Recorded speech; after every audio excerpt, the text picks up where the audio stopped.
Buenas noches a todos, les voy a presentar el tercer trabajo de Deep Drawing de elementos finitos. Lo primero que nosotros tenemos que realizar para una simulación de Deep Drawing es la selección del material no lineal. En nuestro caso, vamos a realizar un plato de aluminio. Por lo tanto, tenemos que seleccionar tanto el material del molde como el material del plato. En nuestro caso, el plato va a ser aluminio alloy, aleación de aluminio, no lineal, NL, y stainless steel, no lineal también. Esto se selecciona en la parte de data para poder ver qué materiales son no lineales. Y ahí mismo, en un banco de materiales no lineales, vamos a seleccionar estos dos, así como lo hicimos anteriormente. En este caso ya están seleccionados debido a que nosotros ya tenemos la simulación realizada. Lo siguiente que nosotros vamos a diseñar es la parte de la geometría. La geometría se realizó en Inventor y se exportó, como se puede observar acá, fue importada. Y consta de tres sólidos importantes. En este caso, el primer sólido va a ser lo que viene siendo la lámina, el segundo sólido va a ser el macho y el tercer sólido va a ser la hembra. Como se puede observar, es un plato común y corriente y la finalidad de esto es un diseño en masa de este tipo de platos que son muy utilizados en la industria. La distancia, el gap entre estas dos superficies es de 50 milímetros. Todas las medidas están justificadas en lo que viene siendo el informe. Esta es la parte, como ya venimos con la geometría preparada de Inventor, realmente en Design Modeler no tenemos que realizar gran cambio, simplemente el importe de la geometría y la definición de los tres óleos. Ya con esto podemos avanzar lo que viene siendo la simulación. En el caso de la simulación nosotros tenemos tres geometrías, como habíamos visto anteriormente. Sin embargo, acá sí debemos seleccionar cuál va a ser el material de cada uno. Como sabemos, el plato va a ser de aluminio, aleación de aluminio no lineal, y va a tener un comportamiento flexible. Ese comportamiento flexible es lo que va a ayudar que en la simulación él tenga una deformación. A diferencia de estos dos, que vamos a tener un material stainless steel o acero inoxidable. Este acero inoxidable se justifica debido a que en la industria alimenticia usualmente se utiliza inox con un comportamiento rígido. Nosotros no queremos que esto se deforme. Nosotros queremos que esto deforme al material, a la lámina. Por lo tanto, en este caso, lo único que nosotros tenemos que tener como variables es stiffness behavior, rigid o flexible en el caso de la lámina y el material. Como se pueden ver, acá están las propiedades del material. Estos materiales van de la base de datos de ANSYS, por lo tanto no tiene gran ciencia. Listo. Para seguir con la simulación de Deep Drawing, ¿qué es lo más importante que nosotros tenemos que tener en cuenta? Es el contacto. ¿Qué va a ser nuestro contacto? Como se puede observar es qué superficie va a tener contacto con qué otra y qué comportamiento le vamos a dar. En este caso, como se puede observar, solo la superficie de arriba de la lámina va a tener contacto con la superficie de abajo del macho. Acá uno puede verificar, bueno, si está la superficie hecha y todo eso. A manera de comentario, ya se ondeará más al respecto, pero el hecho de que el molde no tenga unos redondeos puede llegar a evitar la convergencia de la simulación, pero no es una solución simplemente de poner los redondeos. Sin embargo, pues en este caso no se vio necesario. Más a continuación vamos a ondear al respecto. Ya teniendo estas dos geometrías seleccionadas, es importante siempre tener en cuenta que el contacto va a ser la lámina. En caso tal de ser al revés, la simulación no va a dar. Entonces siempre el contacto de la lámina y el target van a ser las superficies que nosotros tenemos en nuestros diferentes moldes. Como se puede observar, nosotros vamos a entrar a unas variables acá para definir qué contacto van a tener. ¿Qué tipo decidimos nosotros? Frictional. La lubricación, o sea, no es seco, o sea, es un comportamiento de tipo de fricción. Para esto nosotros tenemos que dar un coeficiente de fricción que en el caso del calculado aproximadamente es 0.45 entre un acero inoxidable y un aluminio, una aleación de aluminio, como se define en el informe. Aparte de eso, tenemos que definir el comportamiento. En nuestro caso, el comportamiento va a ser asimétrico. A continuación, tenemos también, por ejemplo, la formulación. La formulación que nos define el método de solución, el método matemático en el que se van a solucionar las interacciones. En nuestro caso, el aumentado de Lagrange es el que hemos ido trabajando en clases, por lo tanto es el que vamos a seleccionar. El normal stiffness también es un factor muy importante porque este factor, como bien lo dice ahí, nos va a ayudar a saber qué tan rígido es al momento de penetrar el nodo con respecto al otro nodo. ¿Qué quiere decir esto? Si yo lo varío, puedo tener una convergencia más sencilla, una convergencia más complicada en el momento de la solución. Esto es básicamente como un ratio de rigidez de qué tanto deformo yo el otro material. En clase, este factor es muy importante y hemos observado que la convergencia de una simulación puede depender totalmente de que este factor esté bien seleccionado. Usualmente, el factor que hemos seleccionado es 0.03. Esto está en unidades de milímetros, por lo tanto es el que seleccionamos en este momento. Y la pinball region, que también es muy importante, nos define qué radio, en este caso fue radios, tiene una... O sea, eso se puede dimensionar más cuando uno lo selecciona acá y lo pone en grande. Pues vamos a ponerlo grande para que se pueda ver. Este radio es básicamente como las áreas de contacto. ¿Qué pasa? Que en caso de ser muy grande nos puede aumentar mucho el tiempo de cómputo. Por lo tanto, en este caso, así mismo como lo hemos ido trabajando en clase, se seleccionó uno de 0.5. Eso en el caso de la interacción de esta superficie con el macho. En el caso de la interacción de el hembra y la otra superficie, tenemos exactamente lo mismo. Misma interacción. ¿Por qué? Porque eso es un molde. Luego definimos cómo se va a comportar el movimiento, pero por ahora siempre la misma interacción. Como a grosso modo, para dar más claridad al respecto de cómo se realizó la selección de la superficie, simplemente uno se va a Selection, selecciona la superficie acá en Target, porque Contact siempre tiene que ser la superficie de la lámina, y acá Limits, y me va a coger todas las geometrías. Sin embargo, uno también con control puede seleccionar las diferentes geometrías que tenemos. Ya teniendo los contactos, básicamente tenemos ya definido lo que va a ser la simulación de Deep Drawing. Lo que sigue a continuación es el mesh. Para el mesh, ¿qué realizamos nosotros? Realizamos un body sizing y dos face mesh.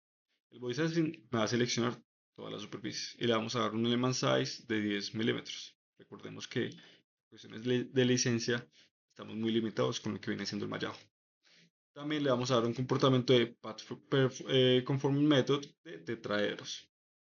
De tetraedros se van a ver luego a continuación, porque usualmente cuando realizamos simulaciones de este tipo, los tetraedros pueden llegar a ser mucho más, pueden tener una facilidad de convergencia por la geometría que tiene este tipo de mallado.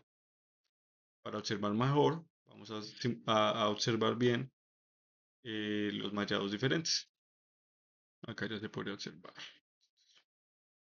Por ejemplo, en este caso, los face meshing se hizo en qué? En las caras que tenemos, el macho y el hembra. Y estos van a tener el path conforming, que son tetraedros. Es triangular, qué pena. Se puede observar, son triángulos. ¿Por qué se esto? Porque los triángulos usualmente pueden ayudar a mallar geometrías más complicadas. Y se observa el comportamiento de la malla. Es correcto. ¿Se puede definir más? Sí. Lastimosamente, por ser ANSYS Student, tenemos una limitación de licencias y por lo tanto se decidió hacer un mallado más burdo, se podría decir. En cambio, en el caso de la lámina, como podrán observar, tiene un comportamiento de mallado totalmente organizado. Y esto se puede incluso definir más. Sin embargo, como les comento, esto se hace por cosas de licencia, el hecho de no poderlo discretizar más los, los, los tamaños. Acá simplemente es lo mismo que hemos hecho en todas las clases. Es insert, insertamos los métodos, insertamos el sizing e insertamos el field mesh. A eso le vamos a dar unas características. En este caso, como les comenté, 10 milímetros. Y los face meshing simplemente se dejan como están. Acá se selecciona triangles y path conform. Entonces, continuando, vamos a observar que el paso siguiente es definir los displacement. ¿Qué es un displacement? Me va a decir un movimiento. Ese es el movimiento que le hará el molde. Esta es la gran diferencia entre el macho y el hembra. ¿Qué pasa? El macho, quieto. 0, 0, 0, 0, 0. El hembra no tiene ningún tipo de movimiento. ¿Por qué no se mueven las demás superficies? No es necesario. No se seleccionan las demás porque no es necesario. Ya con una es suficiente para saber que eso va a quedar de manera estática. ya que es un solo cuerpo. Esa es la ventaja de haberlo dividido en tres cuerpos. En cambio, nosotros vamos a seleccionar acá en lo que viene siendo el macho, la parte que sobra, pues 000, pero vamos a darle en el componente de tabular data. ¿Por qué tabular data? Porque tabular data nos va a permitir poner en el último step, ya les voy a mostrar cómo seleccionamos los steps, en el último step, cuál es la distancia que yo creo que esto baje. Como mi lámina es de 0.5 milímetros y la distancia entre ambas son 50, simplemente le resto el espesor de la lámina. El espesor de la lámina se seleccionó por lo usual de la industria, eso está justificado en el informe. Y ahí ya tenemos la distancia que se tiene que mover este molde para hacer la presión suficiente para generar el plato. Listo. Continuamos con la solución. En este caso, el tiempo, le dimos 10 segundos, el tiempo estuvo ya casi completo, nos iba a la simulación total y les voy a explicar por qué fue que no dio la simulación.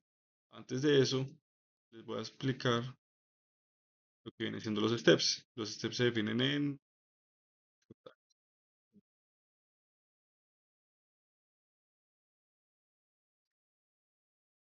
donde se definen los steps. En el análisis settings.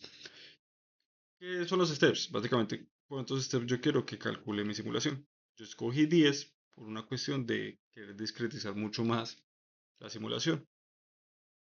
Pero además de eso vamos a definir unos substeps. Estos substeps van a tener una característica. Básicamente es la manera de solución de este tipo de simulaciones es una celda se comunica con otra celda y así. Cuando yo tengo substeps voy a tener cálculos más pequeños que me pueden ayudar a la convergencia porque van a ser más direccionados. Usualmente, dependiendo del tamaño de la celda y el mallado, se puede perder información y pueden llegar a incongruencias y nunca converger. En este caso, los substeps se pusieron como iniciales 40, el mínimo como 15 y el máximo como 50. Además de eso, Quick Sprints esencial y Large Deflection esencial para hacer este tipo de simulaciones de teclado. Ya analizando la deformación, se les va a ilustrar el video cómo se ve. Él va a tener su movimiento hacia abajo, está un poco lento porque justamente lo puse 1 por segundo, dura 10 segundos, ya presiona y genera el plato. ¿Qué es lo que pasa? Bueno, en este caso también les voy a mostrar la otra exactamente igual, saber exactamente igual. Presiona y genera el plato, como se puede observar. Pasan dos cosas principales y acá les voy a mostrar. A mí qué es lo que me importa, el comportamiento de la lámina. Como se puede observar, el plato efectivamente se, de manera un poco burda se moldeó, o sea, se generó la forma. Al generarse esta forma del plato, ya tenemos la simulación, entre comillas, pues exitosa. ¿Qué es lo que sucede?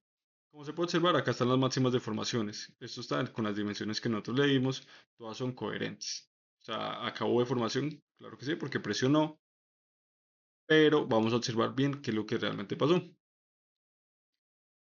El hecho de que la lámina probablemente haya sido muy corta y el hecho de que nuestros moldes no tuvieran redondeos implicó que en esas esquinas también de los moldes se generaron unos esfuerzos. ¿Qué hizo esto? Deformó la parte exterior de la lámina. Si tuviéramos redondeos, no se habría deformado de ninguna manera. ¿Qué generó esto? Que el esfuerzo máximo estuviera en estas partes de acá. Por lo tanto, cuando la simulación está ya llegando a la finalización, no convergió. Pero es por esta parte, por el comportamiento que tuvo la lámina acá. ¿Se puede observar la figura del plato? Sí, totalmente lógico. Los MPa utilizados, por ejemplo, en estos puntos son lógicos. 129 MPa. eh, esta deformación es lógica. Esta deformación que se da en la lámina es coherente con lo que se da en la realidad. Y estos valores de MPa también son coherentes. Sin embargo, es esta parte de acá, estos dobleces que se generan a partir de que el molde es con esquinas totalmente rectangulares, lo que hace que no converja la simulación. ¿Qué pasa? De todas maneras, los steps se cumplieron y la simulación que es de 10 segundos, básicamente se completó. Es muy poco el tiempo, básicamente como 0.2, no, 0.02 segundos lo que no completó para que convergiera. Pero, como se puede observar, de todas maneras se ve un comportamiento lógico. Acá se puede ver más cómo se va deformando la placa y esa última deformación, como les digo, en estos últimos steps, que sea es por el hecho de que se cierra el molde. Acá les muestro, ahí está perfecto, ahí debería quedar, pero en el siguiente se dobla, ahí como se observa. Igual que acá, el primer molde choca contra la lámina y comienza a bajar, ya entra la hembra y comienza a deformar. Y ahí ya se deforma. Por tanto, esto haría por terminar la simulación de Deep Drawing. Les digo, aunque pareciera que no haya convergido, la solución es lógica, es coherente. Y realmente es por esa parte de las esquinas. Se podría cambiar un poco el molde, pero realmente los moldes usualmente son cuadrados, entonces optamos por no realizarlo. Muchísimas gracias.